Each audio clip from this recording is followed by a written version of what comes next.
جو لیڈر ہوتا ہے،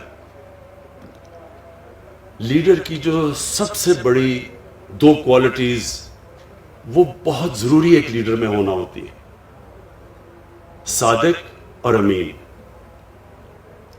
دنیا کے گریٹسٹ لیڈر ہمارے نبی صلی اللہ علیہ وسلم تھے، اور ہمیں اللہ نے قرآن میں حکم دیا کہ ان کی زندگی سے سیکھو، ان کی سنت پہ چلو۔ وہ گریٹسٹ لیڈر کی یہ جو کوالٹی تھی کہ ان کے دشمن بھی کہتے تھے کہ یہ سچا انسان ہے، انہی کے قدموں پہ چل کے جو میں اپنا بڑا لیڈر مانتا ہوں وہ قائد اعظم محمد علی جناح تھے۔ قائد اعظم کے بھی دشمن سب کہتے تھے کہ یہ آدمی سچا آدمی ہے۔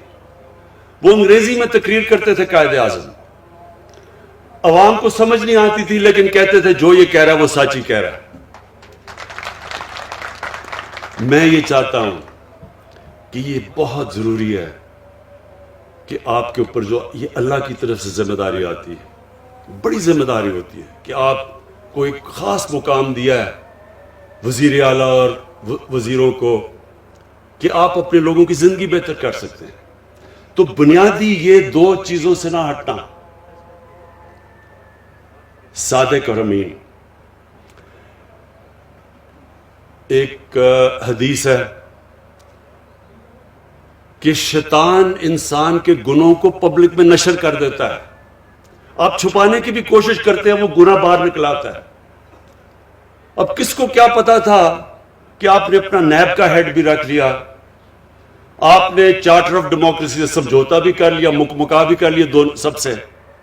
کسی کو کیا پتا تھا کہ پینما کے اندر انکشاف ہو جائے گا اور 4 جو بڑے بڑے محلات ہیں وہ باہر آ جائیں گے، اور اس کے بعد آپ کی پھر سے ٹرائل شروع ہو جائے گی۔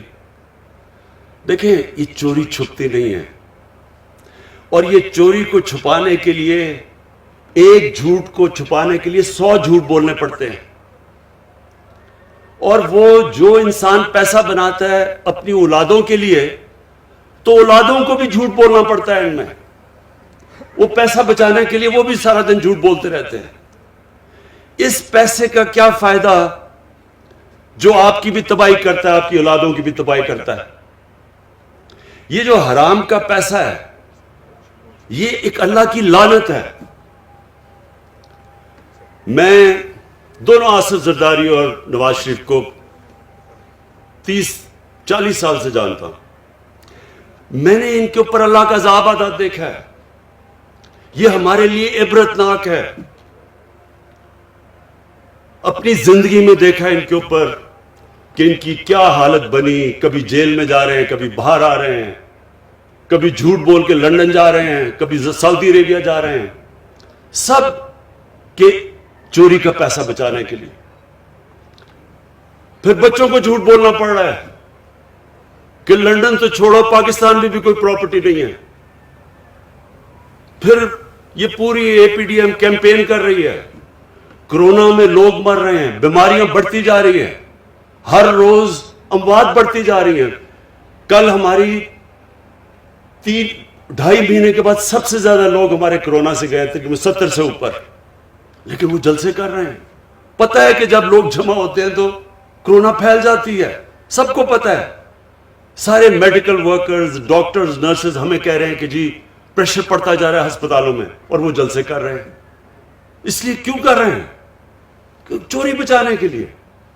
حرام کا پیسہ انسان کو تباہ کر دیتا ہے۔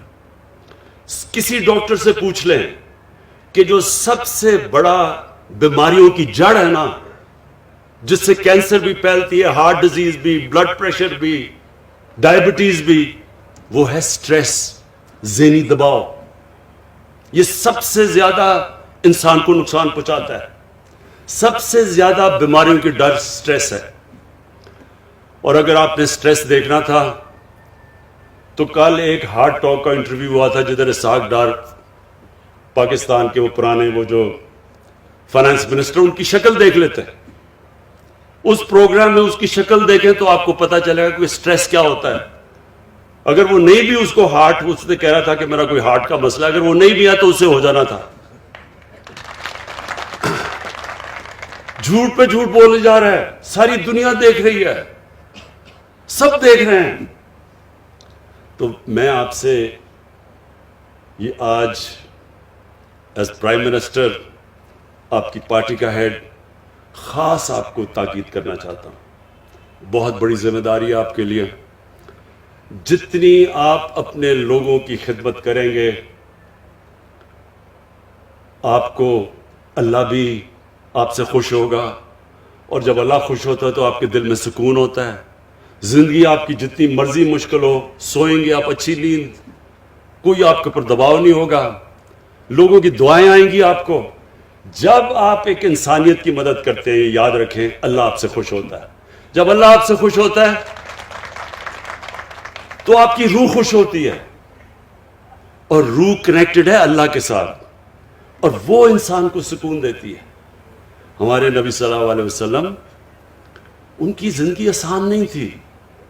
ہم قرآن میں سے ہم اپنی نماز جب پڑھتے ہیں تو ہم ایک ہی چیز مانگتے ہیں کہ اللہ ان کے راستے پہ لگا جن کو تو نے نعمتیں بخشی ہیں. تو اللہ کو تو حبیب ایک ہی تھا، قرآن میں تو ایک اللہ کا حبیب ہے نبی صلی اللہ علیہ وسلم. تو ان کی، اس کا مطلب کہ ہمیں اللہ کہہ رہا ہے کہ ان کی زندگی سے سیکھو. تو نماز میں تو ہم یہ کہہ رہے ہیں نا کہ اللہ ان کے راستے پہ لگا. تو ان کا راستہ آسان نہیں تھا، بڑا مشکل راستہ تھا، بڑی اونچ نیچ مشکل وقت گزارا انہوں نے، لیکن سکون تھا ان کو. کبھی جو ان کو دیکھتا تھا مشکل سے مشکل وقت میں، ان کی شکل پہ کوئی سٹریس نہیں ہوتا تھا، کیونکہ ان کی روح خوش تھی، کیونکہ وہ اللہ کا کام کر رہے تھے. اور وہ ہے آپ کا کام. جب آپ اپنی عوام کی خدمت کریں گے، آپ اللہ کا کام کریں گے، اللہ آپ کو وہ خوشی دے گا جو کبھی پیسہ وہ خوشی خرید نہیں سکتا. اور آپ انشاءاللہ اس گلگت بلتستان میں وہ چینج لے کے آئیں گے.